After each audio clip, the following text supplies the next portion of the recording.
ચોક્કસથી આજનો આ દિવસ ક્રોસ વોટિંગને લઈને સૌથી ચર્ચાસ્પદ રહ્યો છે અને અમારી સાથે જોડાઈ ગયા છે અમારા સંવાદદાતા નરેન્દ્ર રાઠોડ. તેમની પાસેથી જાણવા માંગીશું, નરેન્દ્ર, રાઘવજી પટેલને લઈને ક્યાંક ને ક્યાંક તેમને ક્રોસ વોટિંગ કર્યું હોય તેવી શક્યતા સામે આવી છે. શું કહેવું છે રાઘવજી પટેલ?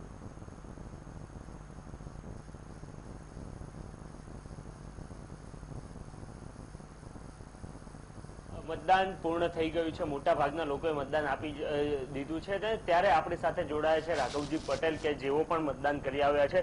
રાઘવજીભાઈ, ગણતરીઓ માંડવામાં આવી રહી હતી, ખૂબ મોટા પ્રમાણમાં ક્રોસ વોટિંગ થશે ને તમારું જે જૂથ હતું, જે નારાજ હતું, એમને પણ વોટિંગ કર્યું છે. કઈ રીતનું વોટિંગ કર્યું છે અને શું કહે છે? જુઓ, મારી વાત કરું તો મેં ભારતીય જનતા પાર્ટીના ઉમેદવાર બળવંતસિંહ રાજપૂતને મત આપ્યો છે.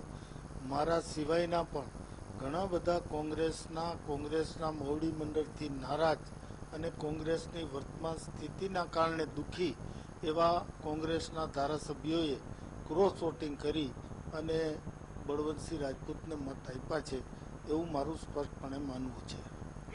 શું જોઈ રહ્યા છો કે પરિણામ તમે આ ચૂંટણીનું? આ ચૂંટણીમાં મારું સ્પષ્ટપણે માનવું છે કે જે રીતે કોંગ્રેસના ધારાસભ્યોમાં નેતાગીરી સામે અસંતોષ હતો, નારાજગી હતી અને ધારાસભ્યો દુઃખી હતા, એના પરિણામે ભારતીય જનતા પાર્ટીના 3 ઉમેદવારો જીતે એવી પૂરેપૂરી શક્યતા છે. પરંતુ જે માહિતી આવી રહી છે તે મુજબ કોંગ્રેસના 42 થી 43 ધારાસભ્યો અને આ સિવાય અન્ય 2 થી 3 ધારાસભ્યોએ પણ એમને મત આપ્યા હોવાનું જણાવવામાં આવી રહ્યું છે. તો તમારા મુજબ ગણતરી કઈ રીતની હોઈ શકે બળવંતસિંહની જીતવાની? બળવંતસિંહભાઈ જીતશે જ એટલા માટે કે એને જીતવા માટેના પૂરતા મત મળવાના છે. તો આગામી સમયમાં હવે આ બાબતના કઈ રીતના તમારું સ્ટેન્ડ કઈ રીતનું રહેશે? કારણ કે તમે જણાવી દીધું છે પરંતુ વિધિગત હજુ પણ મને બાકી છે. જુઓ, છેલ્લા 6 મહિનાથી મેં કોંગ્રેસ પક્ષના હાઈકમાન્ડ પાસે મારું વલણ સ્પષ્ટ કર્યું છે. મેં હેમંતભાઈને પણ કીધું હતું કે તમે ચૂંટણી લડતા નહીં, ધારાસભ્યોમાં બહુ મોટી નારાજગી છે અને આ નારાજગી દૂર થઈ શકે એવી સ્થિતિ ન હોય, તમે ચૂંટણી ન લડો તો સારું. અને મારી વાત કરું તો મેં પણ હેમંતભાઈ પટેલ હોય કે ગુજરાતના કોંગ્રેસના વરિષ્ઠ આગેવાનો હોય, અમારા પ્રદેશ પ્રભારી હોય અને સેન્ટ્રલની નેતાગીરી હોય, આ તમામ લોકોને મેં મારી જાણ કરી હતી કે હવે પછી હું કોંગ્રેસમાંથી ચૂંટણી લડવાનો નથી. એટલા માટે કે કોંગ્રેસ પક્ષમાં ભયંકર અશિસ્ત છે, ચૂંટણી જીતવા માટેની કોઈ રણનીતિ નથી. 4-5 જૂથો છે, એ જૂથો એકાબીજાને હરાવવા જીતાડવાનું જ કામ કરે છે.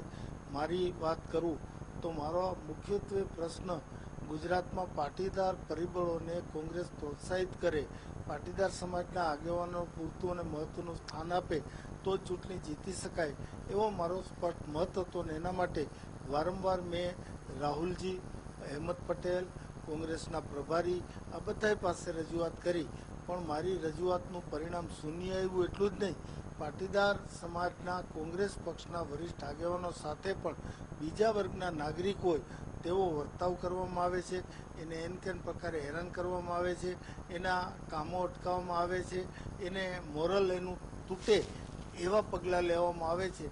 આ બધી પ્રવૃત્તિથી દુઃખી થઈ અને કોંગ્રેસની સ્થિતિ સુધરે એવી કોઈ સ્થિતિ મને લાગી નહીં.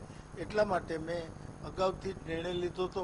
આ સિવાય પણ કોંગ્રેસમાં જે લોકો શિસ્તભંગ કરે છે, પક્ષના ઉમેદવારોને વારંવાર હરાવે છે, એવા લોકો સામે ક્યારેય પગલાં લેવામાં આવતા નથી. અમારી દશા તો બહુ વિચિત્ર થાય છે. એક બાજુ આવા લોકો કોંગ્રેસ પક્ષના કહેવાતા આગેવાનો અમને હરાવવા ખુલ્લેઆમ પ્રવૃત્તિ કરતા હોય, બીજી બાજુ સામેના પક્ષ સામે લડવું, એટલે 2 મોરચે લડવામાં અમારી શક્તિ પણ પૂરા પ્રમાણમાં ખર્ચાય છે.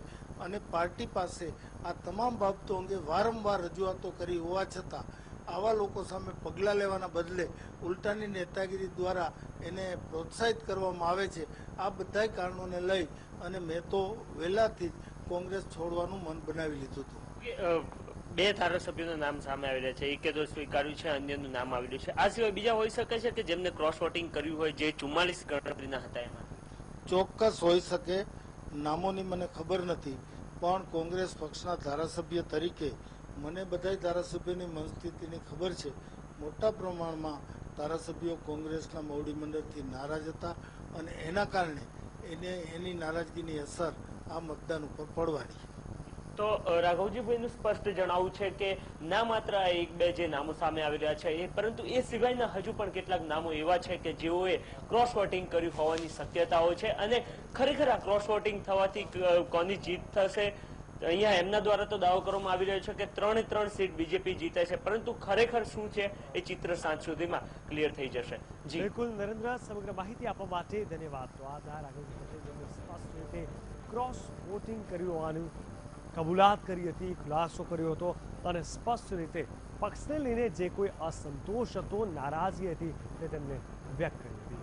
જોવાનું એ રહેશે કે હજુ પણ કેટલા ધારાસભ્યો છે કે જેઓ ક્રોસ વોટિંગ કરી શકે છે, કેટલા લોકો છે જેમની નારાજગી સામે આવે છે.